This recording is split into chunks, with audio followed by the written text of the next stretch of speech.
has prompted a frantic search for new markets for Canadian trade, but the sheer size of the American economy is hard to replace. In the world's second largest market, China, well, relations are strained to say the least. Canada has a slate of tariffs in place on Chinese imports, including on electric vehicles, steel, and aluminum. China has hit back with significant levies of its own on Canadian agriculture, including most notably on all canola products. A few weeks ago, China's Premier and Prime Minister Carney met on the sidelines of the UN General Assembly, the highest political level meeting between the two countries since 2018. With me now is China's Ambassador to Canada, Wang Di. Hi, Ambassador. It's a pleasure to welcome you back to our studio. Thank you for making the time. 谢谢你再次请我来。 Thank you for inviting me again. I'm going to start right away on the primary irritant between Canada and China right now, and that is the tariffs on electric vehicles and tariffs on canola and other agricultural products. I have a very simple question. Are the tariffs on Canadian agricultural products directly on there because of the EV tariffs? I think the question you have raised touches the crux of the problems in our trade relations.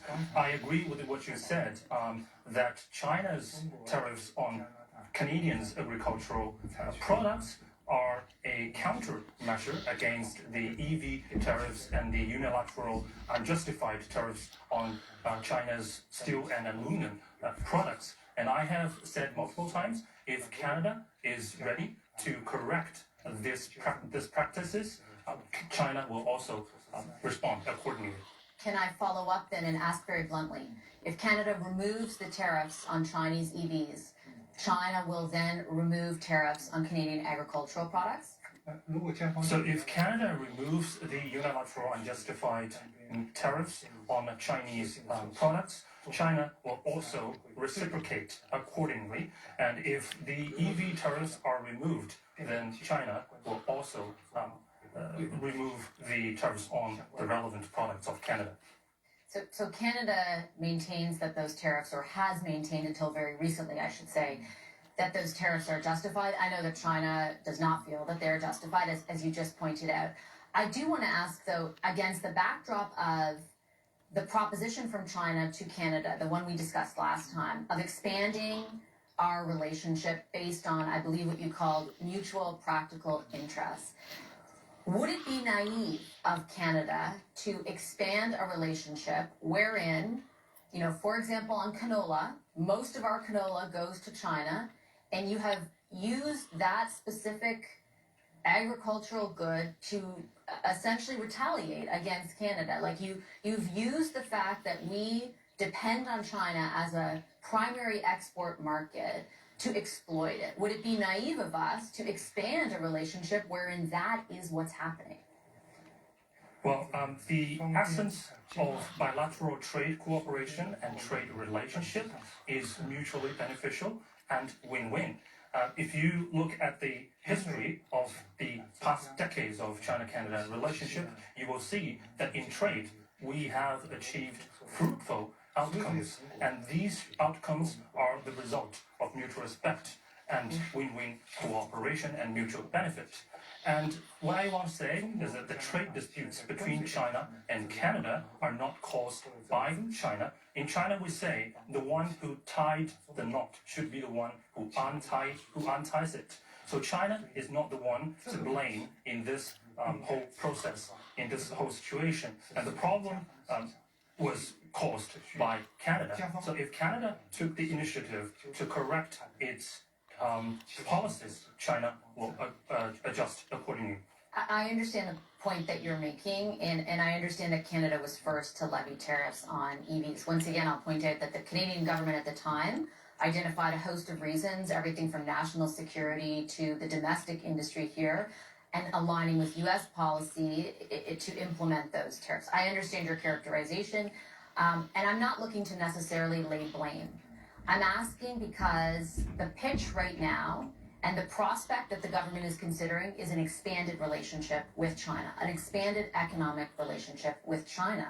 In canola, we have a prime example of a product that, Canadians have decided should mostly go to China.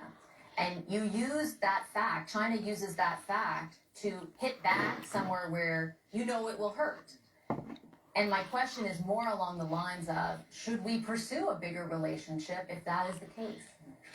Like what I have said, the essence of trade between two countries should be mutually beneficial and win-win.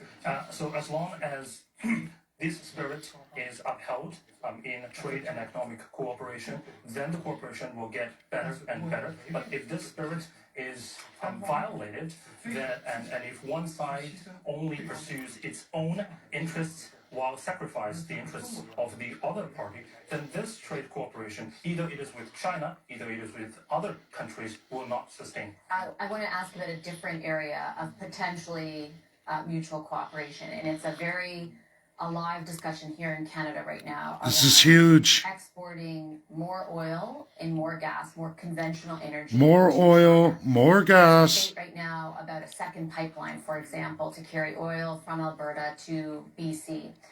If Canada were to be able to supply, let's say, double the amount of oil that it is right now, is there a market in China for that? The energy cooperation will become a new growth, has already become a new growth point for China-Canada trade. And I have done some homework.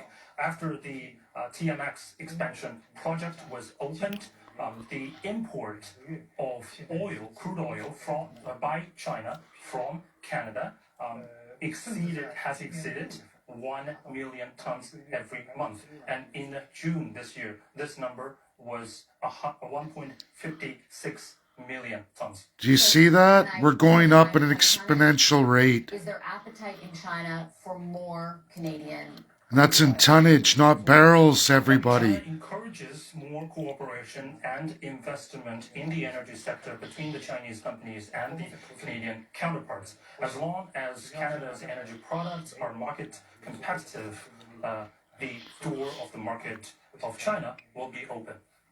Finally, I have one last question for you, Ambassador, and it's on, more broadly, the relationship between Canada and China, because since the last time we spoke, there have been many changes, I think punctuated by the meeting that took place a few weeks ago on the sidelines of the United Nations General Assembly between the Premier and the Prime Minister.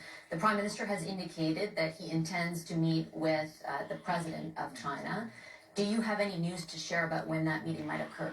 Well, for quite a period of time, there have been many positive momentum and changes in the China-Canada relationship.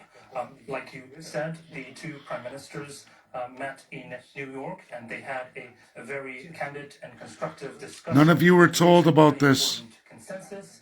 This conversation charted the course for the future development of the bilateral relationship. Oil and gas have gone up to China more than 450% this year. Cooperation with Canada in various areas, including, of course, the high level, the top level exchanges between the two countries, which I believe will play an irreplaceable, important role in advancing the bilateral relationship. And we look forward to have and hear more good news from the top level interaction between our two countries in the near future. So no specific date yet? 没有具体日期。到时候你就会知道。 You will know by then. Okay, I'll leave it there. Ambassador, a pleasure as always. Thank you very much for making the time. Thank you. Thank you to your translator as well. Thank you. When we come back, the pipeline feud heats up. Alberta's plan for a new oil pipeline has the province at odds with its neighbor. And as you all now know, The government is right in the it's middle. 100% for China. Will be upwards of 6 million barrels a day to China. You heard the tonnage right now. We're at 1.5 million tons a month. Do you know how many barrels go in a ton? I've done the math. That pipeline will be 6 million barrels a day to China. That's what Alberta wants. That's what Danielle Smith and Mark Carney are working towards. People got to get their heads out of their butt. Stay tuned for part 4.